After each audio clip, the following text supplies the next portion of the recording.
ముద్రగడ పద్మనాభం గారు వైఎస్ఆర్ కాంగ్రెస్ పార్టీ నాయకుడు అవ్వటం వైఎస్ఆర్సీపీ కార్యకర్తలకు నాయకులకి ఒక గర్వకారణం. ముద్రగడ గారి నిజాయితీ, ఇచ్చిన మాట కట్టుబడి ఉండటం, ఒక మాట ఇస్తే దానికోసం ఎంత దూరమైన పోరాటం చేసేదానికి వెనక్కి తగ్గపోవటం, ప్రజల కోసం ఆయన చేసినటువంటి పోరాటాలు ఇవన్నీ నిజంగా స్ఫూర్తిదాయకం భవిష్యత్ తరాలకు కూడా. ఇక ముద్రగడ పద్మనాభం గారి పైన చనిపోయాక కూడా పచ్చ మీడియా లేదా తెలుగుదేశం కూటమి ప్రభుత్వానికి సంబంధించి సోషల్ మీడియా, జనసేన నాయకులు వీళ్ళందరూ చేస్తున్న రాధాంతం చూస్తుంటే బాధ కలుగుతూ ఉంది. ఎందుకంటే ముద్రగడ పద్మనాభం గారు ఆయనకంటూ వ్యక్తిగతంగా నాకు ఇది కావాలి, నాకు ఇది చేయాలి అని ఎవరు వ్యక్తిగత ఇష్టాలు వాళ్ళకు ఉంటాయి. ఇదే ముద్రగడ పద్మనాభం గారు వీళ్ళమ్మ చనిపోతూ ఆయన రాసినటువంటి కోరికల చిట్ట, ఆయన చనిపోయాక జరగాల్సింది ఏంటి అని చెప్పి పూర్తి కుటుంబ సభ్యుల సమక్షంలో ఆయన మాట్లాడుకున్న విధానాలు ఇవన్నీ వాళ్ళకి తెలుస్తాయి. ఆయన వ్యక్తిగత అంశాలు పార్టీకి ఎవరు తెలియపోవచ్చు, కానీ వాళ్ళ కుటుంబ సభ్యులు ఖచ్చితంగా తెలుస్తాయి. కానీ ఇక్కడ పార్టీని ముడిపెట్టి ముద్రగడ పద్మనాభం గారిని అగౌరవపరిచేలా చేస్తూ మాత్రం బాధాకరమైన విషయం. ఇక ముద్రగడ పద్మనాభం గారు చనిపోయాక తన కూతురు నా వంక రావద్దు, నీకు నా సంబంధాలు తెగిపోయినాయి, నువ్వు నా వంక అసలు నువ్వు నా గురించి పట్టించుకోవద్దని చెప్పి ఆమె గురించి బహిరంగంగా పోయిన సంవత్సరం గట్టిగా మాట్లాడారు ముద్రగడ పద్మనాభం గారు. ఆ వీడియో ఇప్పటికి కూడా సోషల్ మీడియాలో పెద్ద ఎత్తున వైరల్ అవుతూ ఉంటుంది. ఇదే ముద్రగడ పద్మనాభం గారు వాళ్ళ వైఫ్ క్యాన్సర్తో బాధపడుతూ ఉంటే హైదరాబాద్లో తన ఇంటికి వెళ్దాం కూతురు ఇంటికంటే ఆమె రానిలేదంట.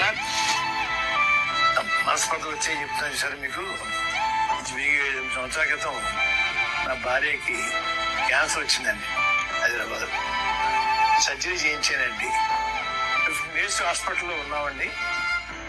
మళ్ళా 10 రూపాయలకి రండి ఏమో చేయించాలని చెప్పి డాక్టర్ సెన్సారి గారు చెప్తే ఈ ఎదవలకి ఇంటికి వచ్చానండి. ఈ ఎదవలో 5 నిమిషాలు కూడా లోపల రావద్దన్నారు. 5 నిమిషాలు కూడా మూడు బలం మా ఇంటికి రావద్దు. ఇది వారి ఆదేశం అండి. వీళ్ళు మాకు ప్రాణం పెడతారా? ఇంతకంటే ఇంకా పెద్ద స్టేట్మెంట్ ఒక తండ్రిగా ఎవరైనా ఇస్తారు కూతురు పైన? ఊరు కానీ ఊరికి వెళ్ళినప్పుడు ఖచ్చితంగా తండ్రి అంత పెద్ద స్థాయి వ్యక్తి, రెండోది తండ్రి అంటే ఎవరికైనా తండ్రి గౌరవం ఉంటుంది. కానీ తల్లి క్యాన్సర్తో బాధపడుతుంటే నిస్సహాయ స్థితిలో ఉంటే వాళ్ళ ఇంటికి వెళ్తే వాళ్ళు అంగీకరించకపోతే వేరే ఆయన ఫ్రెండ్ ఒక బ్రాహ్మణ అతను ఉంటే వాళ్ళ ఇంటికి వెళ్ళి 2 రోజులు ఉండి ఆ తర్వాత హైదరాబాద్ నుంచి ఊరు వెళ్ళారంట. ఇది స్వయంగా ముద్రగడ గారు చెప్పింది. ఇదే మాటని నిజంగా ఆయన ఏం చెప్పాడంటే, నేను చనిపోయినా కూడా నా కూతురు నన్ను చూడటానికి రాకూడదు, నాకు ఆ కోరిక తీర్చండి అని చెప్పి ఆయన భీష్మించి చెప్పాడు గట్టిగా. వీళ్ళమ్మలో అదే రాశాడు, తను చనిపోతున్న లేఖలో కూడా అదే రాశాడు. ఇక పచ్చ మీడియా పచ్చ విషయం ఎలా చేస్తుందంటే, నిజంగా మాట్లాడాలంటే ఇదే క్రాంతి గారికి వాళ్ళ వ్యక్తిగత విషయం మనం మాట్లాడటానికి సంబంధం లేదు. కానీ క్రాంతి గారు మీ వీడియోలో అవన్నీ చూస్తుంటే మాకు అనిపించేది ఏంటంటే, మరి హాస్పిటల్లో అన్ని రోజులు చికిత్స పొందారు కదా, హాస్పిటల్కి వెళ్ళి అక్కడే ఏడ్చి అక్కడే రాధాంతం చేసి నానా నానా నానా అని అక్కడే ఎందుకు ఏడవలేదమ్మా?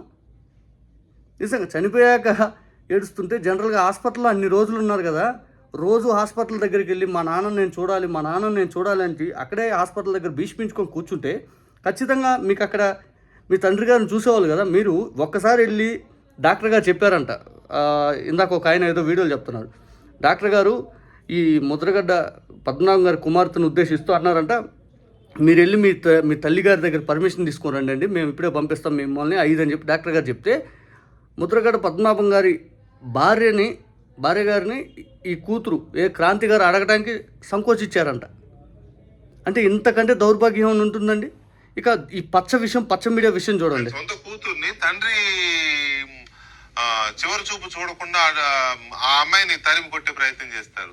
వాళ్ళ అన్నేమో చెల్లెలు లాక్కుంటున్నాడు దగ్గరికి తీసుకుంటున్నాడు. వాళ్ళ అన్న గిరి, వాళ్ళ అన్నకి లేని బాధ, కుటుంబానికి తల్లికి లేని బాధ, వీళ్ళకేంటో అర్థం కాల. వీళ్ళ అమ్మాయిని వెనక్కి నెట్టేస్తారు. వైసీపీకి వచ్చిన నష్టం ఏంటి? క్రాంతి అంటూ అభిమానులు, అక్కడున్న బంధువులు అందరూ కూడా పెద్ద ఎత్తున నినాదాలు చేశారు. తల్లి కూడా స్వయంగా ఇక్కడి నుంచి వెళ్ళిపో, నీ వల్లే ముద్రగడకు నీ తండ్రికి ఇలా మానసిక క్షోభాసను ఎందుకు వచ్చావు అంటూ పెద్ద ఎత్తున అరవడంతో కుటుంబానికి తల్లికి లేని బాధ, వీళ్ళకేంటో అర్థం కాల. తల్లి కూడా స్వయంగా ఇక్కడి నుంచి వెళ్ళిపో, నీ వల్లే ముద్రగడకు నీ తండ్రికి ఇలా మానసిక క్షోభాసను ఎందుకు వచ్చావు అంటూ పెద్ద ఎత్తున అరవడంతో సింధు ఆసుపత్రిలో ఆయన చికిత్స పొందుతున్నప్పుడు ఒక ఫ్లోర్ లో అసలు వైఎస్ఆర్సీపీకి ఏం సంబంధం అండి? ఇక్కడ అసలు వైఎస్ఆర్సీపీకి ఇష్యూలు ఏం సంబంధం? ఎందుకు వెంకటకృష్ణ మళ్ళీ ఈ ఇష్యూని రాజకీయం చేస్తావు? వాళ్ళ కుటుంబ సమస్యను రాజకీయం చేయాలి, వైఎస్ఆర్సీపీకి బురదంటించాలా? కాపులు దూరం అవుతున్నారు అని చెప్పి గ్రహించిన ప్రతిసారి ఇటువంటి విషయం, ఇటువంటి డ్రామా అంతా ప్లే చేస్తూ ఉంటారు. వెంకటకృష్ణ నిజంగా క్రాంతి గారికి నిజంగా ఒక తండ్రిగా బాధ ఉండొచ్చు, లేకపోతే చూపించలేదు అంతే, అది వాళ్ళ వ్యక్తిగత విషయం, వాళ్ళ మధ్య ఏం జరిగిందో వాళ్ళకి మాత్రమే తెలుసు. ముద్రగడ్డ గారు చెప్పిన మాటతోటి అందరం మాట్లాడుతున్నాం, కానీ ఇట్లా జరిగిందయ్యా ఇది అని చెప్పి ఇంతకు మించి జరుగుండొచ్చు, ఇంతకు మించి ఇంకా పెద్ద పెద్ద విషయాలు జరుగుండొచ్చు. కానీ అవన్నీ ప్రపంచానికి తెలిసే కానీ వాళ్ళ వ్యక్తిగత విషయం వాళ్ళ మధ్య ఉండేది కాబట్టి క్రాంతి గారి దగ్గర చూడనీయటానికి రాలా. హాస్పిటల్లో ఉన్నప్పుడే రానిలా, మరి హాస్పిటల్ ఎందుకు రానిలా? హాస్పిటల్ ఏమెందుకు అడగలేదు మరి తల్లిని? ఇవన్నీ మాట్లాడాలి. ఇంకా ముద్రగడ్డ గారి గురించి మాట్లాడే మాటలకు మీరు ఇంకా ఆయన్ని చనిపోయాక కూడా ఆత్మకు శోభించేలా చేయొద్దండి దయచేసి. ముద్రగడ్డ పద్మనాభం చికిత్స పొందుతున్నారు.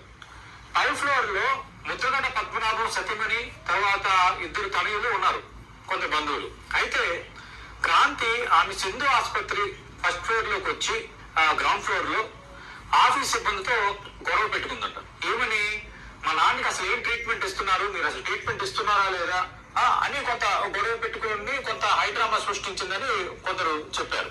అయితే ఈ హైడ్రామా సృష్టించడం ఒక ఎత్తు అయితే, రెండోది కనీసం తండ్రిని అప్పుడు కూడా చూసే ప్రయత్నం చేయలేదు.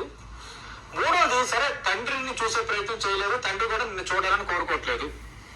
కనీసం బంధువులు ఎవరైతే ఉన్నారో తల్లి సోదరులకైనా పరామర్శించే ప్రయత్నం చేయలేదు అని కొందరు ముద్రగడ అనుచరులు, ముద్రగడ అభిమానులు కొందరు నాతో ఈరోజు పంచుకున్నారు. తెరవెనక ఇంత జరిగింది, ఇంత పెయిన్ ఉంది ముద్రగడ గారికి. అందుకే ఆయన వీలునామాలో అన్ని అంశాలతో పాటు తన కుమార్తె నాకు చూడటానికి రాకూడదు అని రాశారంటే ఆయన మనస్సు ఎంత గాయపడిందో ఆమె వ్యవహరించిన తీరుతో. తల్లి క్యాన్సర్ తో బాధపడుతుంటే ఇంటికి వస్తానంటే రావద్దు అని చెప్పిన ఆ పరిస్థితి నిజంగా తల్లిదండ్రులకి అది క్షోభించేదే కదా. ముందు ఈ కోణంలో కూడా ఆలోచించాలి విమర్శలు చేస్తూ. ముందు ఈ క్రాంతి గారి కంటే కూడా తల్లిదండ్రులను ఎంత మానసిక క్షోభ పెట్టింది అది ఆలోచించాలా. పెంచి పెద్ద చేసి ఇంత కష్టపడి ఇంత ముందుకు వచ్చి తండ్రి ఇంత గౌరవం సంపాదించుకుంటే ఆ తండ్రి ఎంత మానసిక వేదన గురై ఉంటాడు అది ఆలోచించాలి. ముందు కూతురు చేసిందనే దానికంటే కూడా తండ్రి గురించి కూడా ఆలోచించాలి. ఈరోజు రాష్ట్ర వ్యాప్తంగా చర్చించుకోవాల్సినంత ఇబ్బంది ఎందుకు వచ్చింది? ముద్రగడ్డ గారు అంటే అంత పెద్ద స్థాయి వ్యక్తి కాబట్టి అన్ని పార్టీలు ఆయనకి సంఘీభావం తెలిపినాయి, అన్ని పార్టీలు ఆయనకి నివాళులు అర్పించినాయి.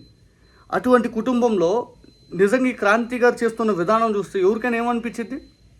అంతమందికి మంచి అయిన వ్యక్తి కూతురుని చెడు చేసుకుంటాడా? సింపుల్ లాజిక్ కదా.